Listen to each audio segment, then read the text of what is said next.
Bienvenue sur le podcast de l'Église Vie. Bonne écoute. Je vais vous parler de la grâce de Dieu. De la grâce de Dieu, on entend souvent parler de grâce et je vais vous parler d'une grâce qui n'est pas inconditionnelle. Et de la grâce, on le met d'une autre façon, la forme affirmative, elle est conditionnelle.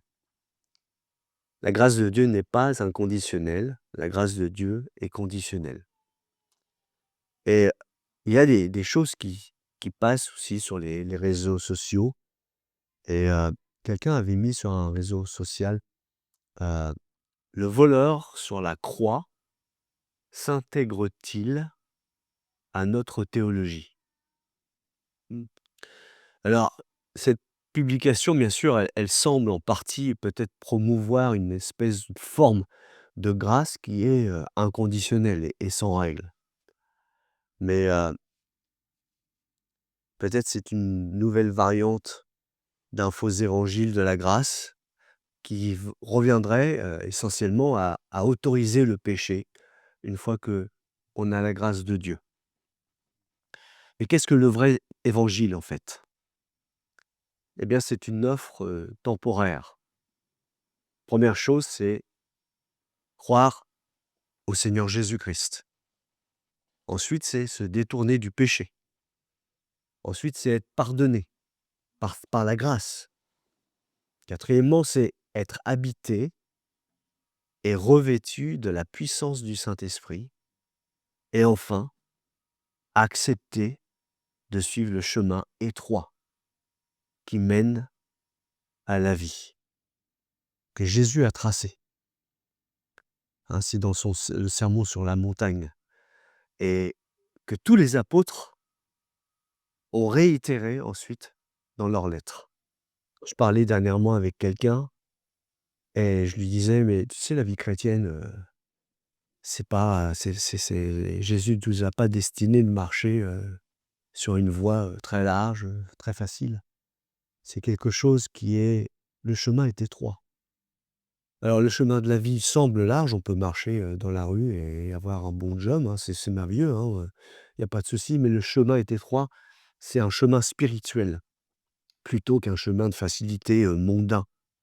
On ne doit pas, faire, enlever toute notre condition, on va pas faire comme les moines et se dire: «Voilà, je vais m'habiller avec un peu une toque et puis, je vais faire, pénitence ou et puis marcher, voilà et boire, de l'eau et puis, manger que de la soupe. Non, non, c'est pas ça le chemin étroit.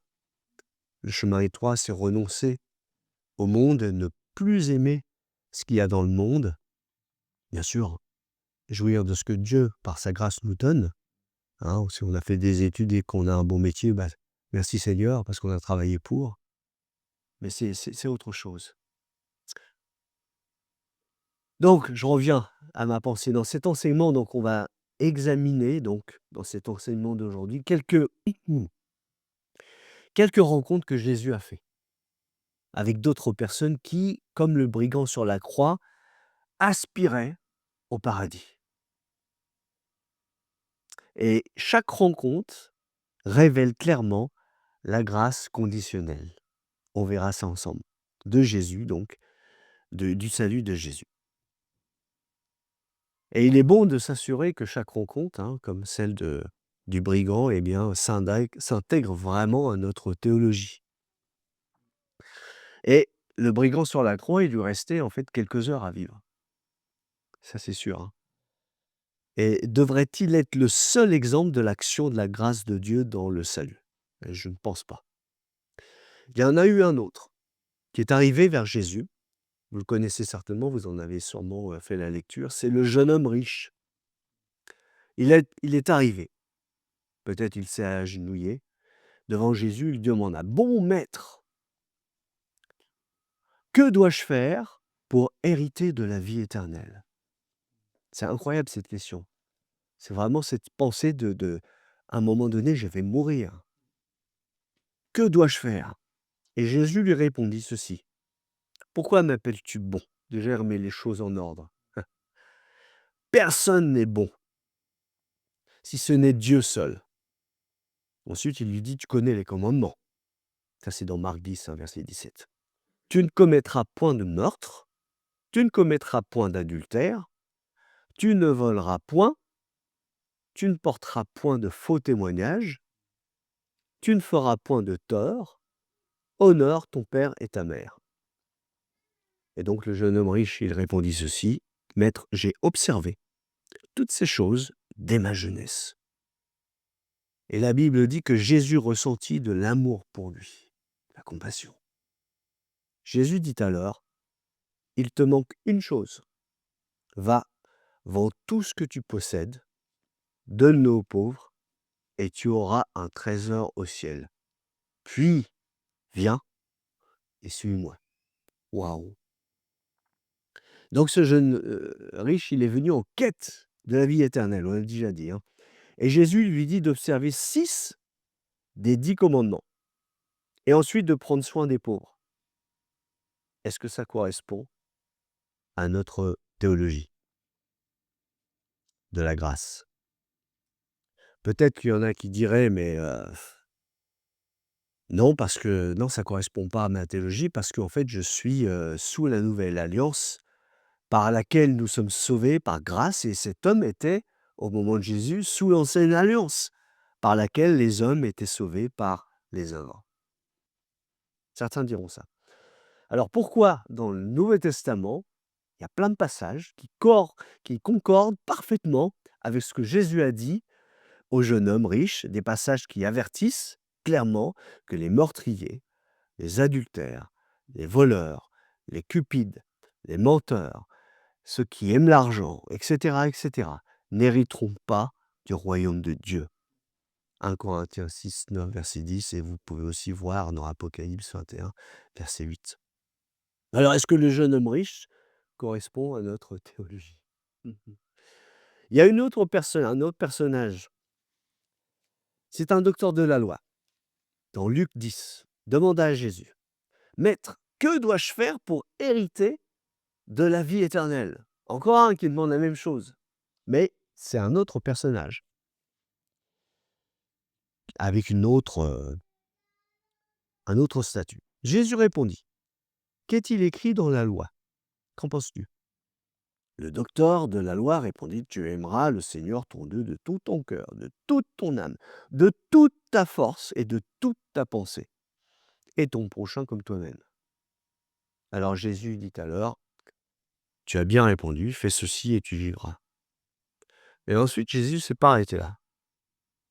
Il lui a raconté l'histoire d'un bon samaritain pour l'aider à comprendre comment Dieu définit le mot prochain. Parce que c'est facile de dire, oui. Alors, bien sûr, il a dit, mais j'ai fait tout ça. Donc, est-ce que ça correspond vraiment à notre théologie? Histoire de ce docteur de la loi. Alors, il y a peut-être certains pasteurs ou enseignants évangéliques, je ne sais pas, diraient à ceux qui répondraient comme le docteur de la loi qu'ils ont mal répondu. Alors, est-ce qu'ils contredisent l'enseignement de Jésus ou pourrait-il manquer quelque chose dans leur compréhension de la grâce de Dieu? Voilà. Peut-être que certains aussi prétendent que Dieu a révélé à Paul que la résurrection de Jésus a inauguré une nouvelle disposition de la grâce. Voilà. Ou aucun critère de sainteté n'est requis après le salut ou pour le salut. Pourtant, Paul il a écrit ceci clairement dans sa lettre aux Romains. Après, bien sûr, la résurrection de Jésus. Alors il dit ceci. Dieu rendra à chacun selon ses œuvres. Premièrement, à ceux, par la persévérance à faire le bien, cherchent l'honneur, la gloire et l'immortalité, la vie éternelle. Mais il y a un mais. Mais à ceux qui, par ambition égoïste, désobéissent à la vérité et obéissent à l'injustice, la colère et l'indignation. La détresse et l'angoisse atteindront tout être humain qui fait le mal, pour le juif premièrement, puis pour le grec. Mais gloire, honneur et paix pour quiconque fait le bien, pour le juif premièrement, puis le grec. Romains 2, on pourrait le lire, hein, versets 6 à 10. Donc tout au long de on peut se demander pourquoi tout au long de ce ministère, Paul a toujours proclamé à chacun que chacun devrait se repentir et se tourner vers Dieu en adoptant une manière d'agir qui confirme leur changement d'attitude. On a besoin de confirmer ce changement d'attitude. Donc, je reviens au départ, notre façon d'agir, ainsi que nos actions, conditionnent bien notre salut. Ça le conditionne. Il y a une autre occasion où Jésus parle, cette fois, à beaucoup de gens. Vous connaissez, c'est lors de son sermon sur la montagne. Ça, on le trouve dans Matthieu 5. Et Jésus déclare que les miséricordieux obtiendront miséricorde. Encore une condition. Que les cœurs purs verront Dieu. Encore une autre condition. Et que le royaume des cieux appartenait à ceux qui ont été persécutés pour la justice. Condition. Marc 5 à 10. Donc on croirait que Jésus ici, vraiment, il croyait en une norme de miséricorde, de pureté de cœur aussi, et de persécution, toutes liées à l'obtention de sa miséricorde, afin de pouvoir voir Dieu, et donc hériter, comme les deux autres précédents, du royaume des cieux. Il y a encore aussi deux conditions relatives au salut. Jésus en parle. Elle est violente, celle-là. Mais c'est une image. Si ton œil droit te pousse à mal agir, arrache-le et jette-le loin de toi. Car il vaut mieux pour toi subir la perte d'un seul de tes membres que de voir ton corps entier jeté en enfer. Parle à qui, là? Il y a une deuxième chose. Et si ta main droite te pousse à mal agir, coupe-la et jette-la loin de toi, car il vaut mieux pour toi de subir la perte d'un seul de tes membres que de voir ton corps entier jeté en enfer. Jésus donne deux exemples. Alors peut-être il y en a qui affirment, oui, mais c'est le sermon sur la montagne, ça ne s'applique pas à nous, car Jésus l'a prêché sous l'ancienne alliance, encore une fois. Et nous sommes sous la nouvelle. Et sommes-nous sûrs? Est-ce qu'on est prêt à mettre en jeu notre salut et peut-être le salut de ceux à qui on proclame la grâce de Dieu? Il faut faire attention que notre compréhension de la grâce soit vraiment conditionnelle. Combien de fois j'ai entendu des personnes qui, un peu comme le catholicisme, une fois baptisé, vous êtes sauvé. C'est-à-dire, vous pouvez vivre comme vous voulez, vous êtes sauvé. C'est terrible ça. Et peut-être aussi dans certaines assemblées, voilà, des évangiles qui ne sont pas conformes à l'évangile de Christ. Et même Jésus déclare à un moment donné aussi dans Matthieu 5,20, si votre justice ne surpasse celle des scribes et des pharisiens, vous n'entrerez pas dans le royaume des cieux.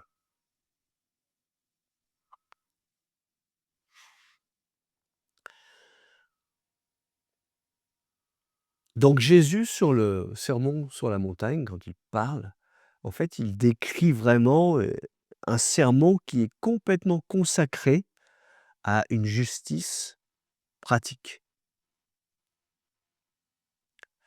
En fait, et qui ne contenait aucune allusion à une justice imputée. Donc justice qui est basée sur la foi et non sur les œuvres. C'est très bien que les deux sont liés.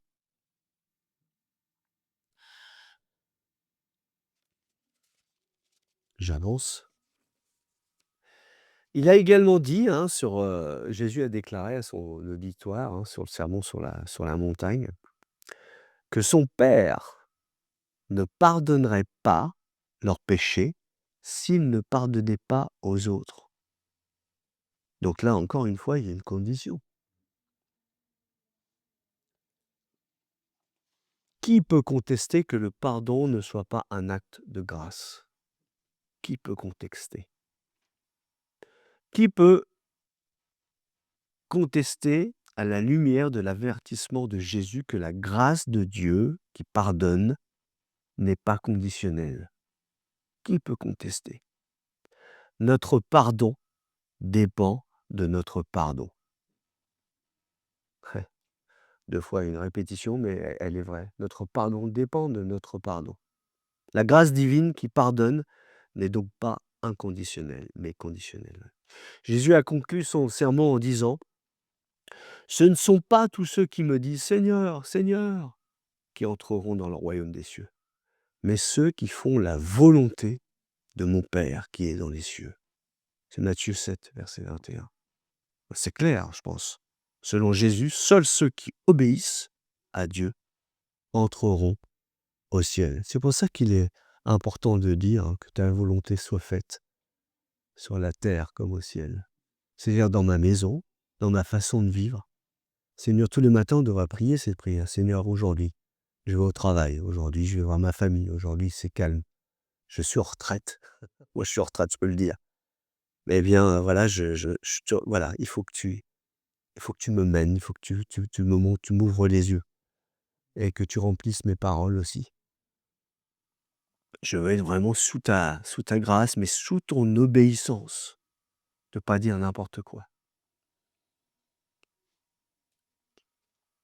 Et Jésus aussi a averti les docteurs de la loi, hein, que ceux qui ne font pas ce qu'ils disent sont semblables à un homme insensé qui construit sa maison sur le sable. D'ailleurs, je vais peut-être y venir dans Matthieu 24, je l'ai lu ce matin en plus.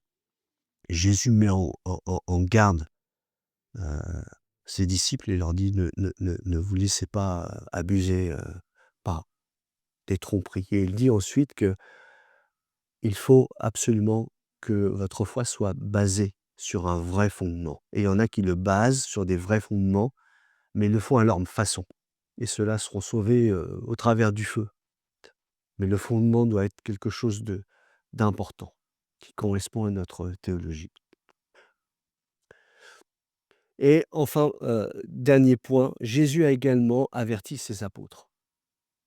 Il était entouré de disciples, de gens qui le suivaient, que s'ils ne se souciaient pas des plus petits d'entre eux, et là ils seraient jetés dans le feu éternel. Vous pouvez le lire dans Matthieu 25, 31 à 46. Ils seraient jetés dans le feu éternel. Et s'ils haïssaient les autres et devenaient ivrognes, ils subiraient le même sort. Ça, c'est dans Matthieu 24, 45 à 50. Jésus a des paroles très dures, mais ce n'est pas des paroles dures. Ce sont des paroles qu'un père pourrait dire à ses enfants. Si tu continues sur la mauvaise voie, voilà ce qui va t'arriver.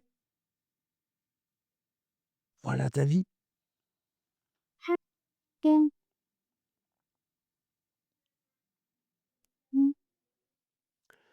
Pensons-nous que Dieu avait un critère d'obéissance avant la résurrection de Jésus et aucun critère après? Non, je pense pas. On pourrait dire que peut-être les personnes mortes un jour avant la résurrection de Jésus et jetées en enfer auraient pu atteindre le ciel si elles avaient vécu 1 ou 2 jours de plus. Non, car elles auraient encore vécu jusqu'au moment où les exigences divines de sainteté pour le salut ont pris fin. J'aimerais conclure. Pourrions-nous expliquer pourquoi Jésus lui-même a dit à une église d'Asie, des décennies après sa résurrection à travers Jean, celui qui vaincra sera revêtu de vêtements blancs. Je n'effacerai pas son nom du livre de vie. Et je confesserai son nom devant mon Père et devant ses anges. Moi, ce verset-là, ça me fait waouh, Seigneur, est-ce que je suis dans la norme de ta grâce? Est-ce que j'accomplis mon devoir de chrétien, de disciple? Seigneur, n'efface pas mon nom. Mon nom est écrit, mais n'efface pas, s'il te plaît. Je veux. Et le fait que Christ, que Jésus confesse mon nom devant son Père, imaginez, ça veut dire que ma vie doit être, alors parfaite, non, je pense pas, mais ma vie doit être en recherche constante avec ce que Jésus désire pour moi, dans la justice, ouais, Seigneur, je veux tromper personne, je ne veux pas abuser de personne, je ne veux pas voler quelqu'un, que ce soit d'une façon ou d'une autre, parce que tu vas confesser mon nom devant ton Père, c'est dans Apocalypse 1, 3, 5. Si nous ne vaincons pas, nous ne serons pas vêtus d'un vêtement blanc. Et Jésus effacera notre nom du livre de vie. Et ne nous confessera pas, ne confessera pas notre nom devant son Père et les anges. Et Jésus est très clair là. Vaincre. Il faut vaincre. C'est ça en fait le voyage du pèlerin. Hein, il faut vaincre. C'est l'alpiniste, il faut faut vaincre. Une fois j'avais parlé sur la cordée, la montagne. Et une cordée, ce sont des gens qui sont attachés les uns aux autres. Et c'est ça l'Église.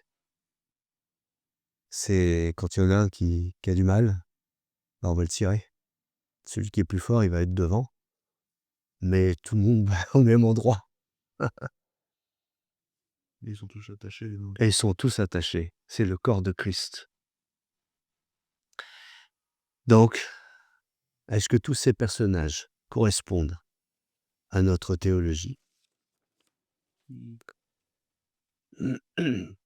Et c'est vrai qu'au fil des décennies, peut-être, hein, beaucoup de gens ont eu peut-être tendance à prendre sur l'arbre le fruit qui les intéresse.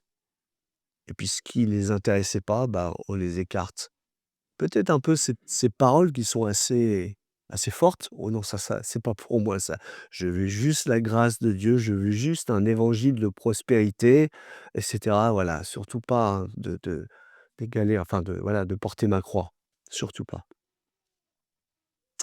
Et peut-être certains pensent que c'est tout ça, c'est le salut par les œuvres, non? Parce que le salut est par la grâce et par la foi. On a aussi ça dans Éphésiens 2, 8. Et ça révèle que le salut gratuit de Dieu, acquis par le sacrifice de Jésus, est donc conditionné par notre foi. C'est très clair. La foi obéit et se met en action et en œuvre. On en a parlé, je crois, dernièrement. La foi, c'est quelque chose qui se met en action. C'est pas un truc, oui, j'ai la foi. Non, non. C'est un verbe d'action. C'est un verbe d'action. L'obéissance, Paul le mentionne aux Romains. L'obéissance de la foi. Donc, c'est une action. Jacques a écrit que la foi sans les œuvres ne peut sauver. Et vice-versa. Donc, il existe une norme d'obéissance pour le salut. Et c'est ce que Jésus, Paul, Pierre, Jacques, Jean, Jude ont tous déclaré. Si nous ne croyons pas ce qu'ils croyaient tous, eh bien on est en danger. C'est le salut par la grâce, par la foi au Seigneur Jésus, mort pour nos péchés. Il n'est pas mort pour que nous puissions continuer à pécher. C'est pas possible. La grâce de Dieu n'est donc pas inconditionnelle. Ce n'est pas une licence pour pécher. Au contraire. C'est une occasion de se repentir, de croire à Christ, au Seigneur Jésus, d'être pardonné, d'être habité et revêtu de la puissance du Saint-Esprit, comme je l'ai dit avant, de Dieu pour vivre dans la justice. persévérer avec les uns et les autres dans une foi sincère, dévouée à notre Seigneur Jésus-Christ, qui a tout donné, jusqu'à ce que nous nous tenions tous seuls devant Dieu pour rendre compte de ce que nous avons fait, de ce que nous avons fait des talents que Christ nous a donnés, nous a confiés. Ça, l'Évangile, c'est ce qu'enseigne tout le Nouveau Testament. Donc, il ne faut pas être égaré par des faux enseignements. Ça, c'est important. Et j'aimerais terminer. Soyons vigilants et clairs sur le salut que nous proclamons. Car beaucoup de nos amis, aussi peut-être aussi dans nos familles, vivent dans une fausse grâce. Combien je rencontre de gens qui vivent dans une fausse grâce. Et je vais terminer par ce texte très simple, très court, qui est dans Philippiens 2, 12. Ainsi, c'est Paul qui parle, mes bien-aimés, ça s'adresse à l'Église, une Église, vous qui avez toujours obéi, non seulement quand j'étais présent, mais bien plus encore maintenant que je suis absent. Mettez en œuvre votre salut avec crainte et profond respect.